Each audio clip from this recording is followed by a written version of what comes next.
Oh,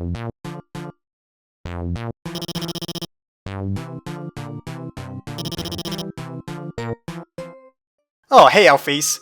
What are you doing here? This episode isn't about you. Go on, shoo. How are we all doing today, folks? We've talked a lot about the characters in Undertale, but one character we haven't talked about is you, the player character. You could argue there's not really much to say, though I feel you could certainly ask some questions. For example, what's up with the shaggy hairdo? How can you carry around 8 pieces of food without any pockets or a backpack? What's up with the garish, stripy jumper? Also, why the expressionless face? That's the question we'll be asking today. I'll be honest, there is no correct answer. It's not like Toby Fox phoned me the other day and told me as to why the human never shows any emotions. However, it's perfectly possible to propose a range of answers, so let's give it a shot. Before we get started, I'd just like to say thank you to the commenter who suggested this idea. I hope this answers your question.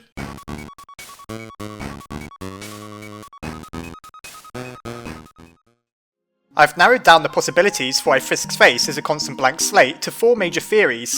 I'll be going over each one in this video, so if you're feeling generous, you could argue this video has 4 theories in one.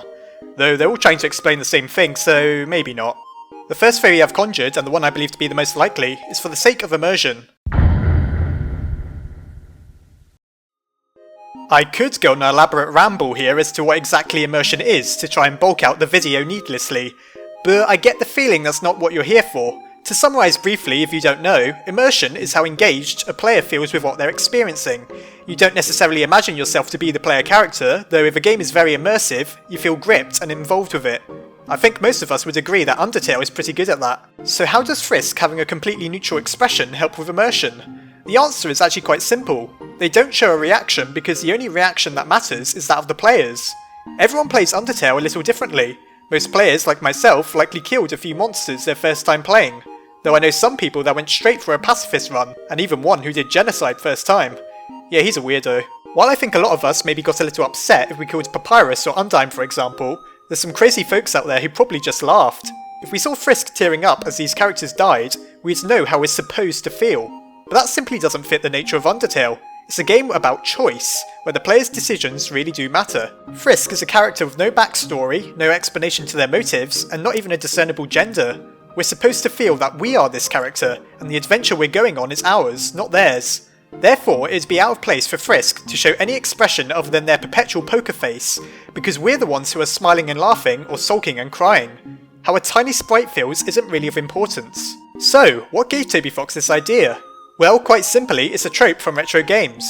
Even though Undertale is packed with story, its main character has none. Just like the original Legend of Zelda or Mario, we know nothing about our character before hopping straight into playing the game.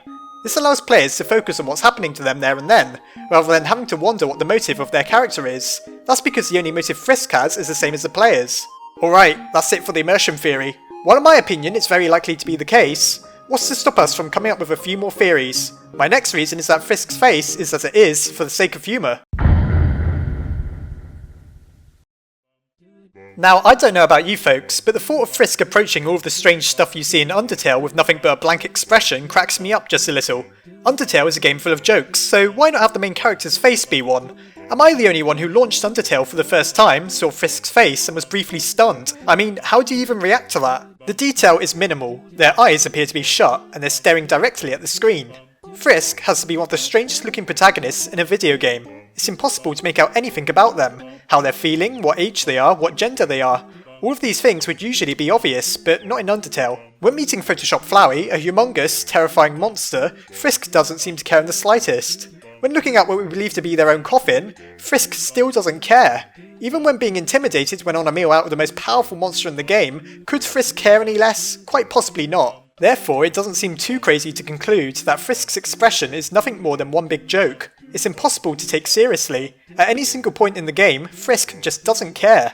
It's funny to think for a story so many players have found themselves so invested in, the main character themselves finds it all pretty boring. With the tongue-in-cheek nature of Undertale, this doesn't seem so outlandish a possibility. However, I promised 2 more theories, so let's move on. Thirdly, could Frisk's face be so absolutely stoic because of budget constraints? While I personally love every element there is to Undertale, there's no denying that its graphics could be considered slightly lackluster. The best looking parts tend to be made by Temmie Chang, the game's main artist, though Toby Fox did all the rest himself. It's an incredible and admirable effort. There are still a few parts that look just a little ugly. For example, most of the monsters in the ruins. I'm not setting out to criticise, as personally it doesn't bother me at all, though it may account for why Frisk looks so simple. There really is very little detail to their sprite, and their emotionless expression could just be a part of that. I can only imagine how difficult it would be to animate a bunch of changing face sprites, and when would you ever see them, considering that you only see Frisk in the overworld? Undertale originally set out to raise $5,000 with its Kickstarter, though it ended up surpassing that and making $50,000. Maybe that just wasn't enough though to buy the time to upgrade Frisk's sprite a little. At the same time, I really must insist that I'm not complaining. Frisk is after all incredibly memorable, despite how peculiar they look. In fact, that strange appearance only adds to Undertale. I do feel that this theory is the most unlikely. After all, some characters such as Alphys have a huge range of facial expressions. Clearly, there's something more to Frisk's expression. The question is, what? Well, I have one last theory, and that's that Frisk is a psychopath. Oh yes, the moment you've all been waiting for. There's an incredibly strange detail to the genocide route of Undertale.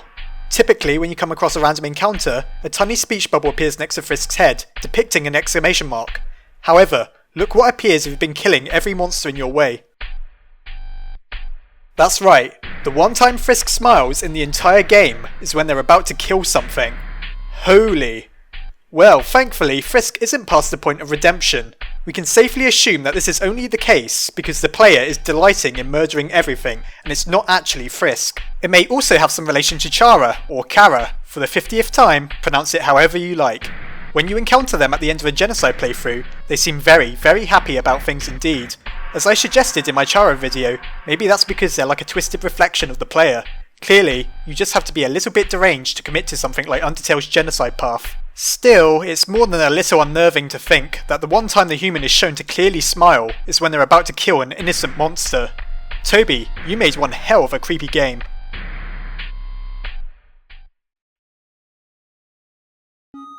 Well, that's it for my analysis of Frisk's facial expression.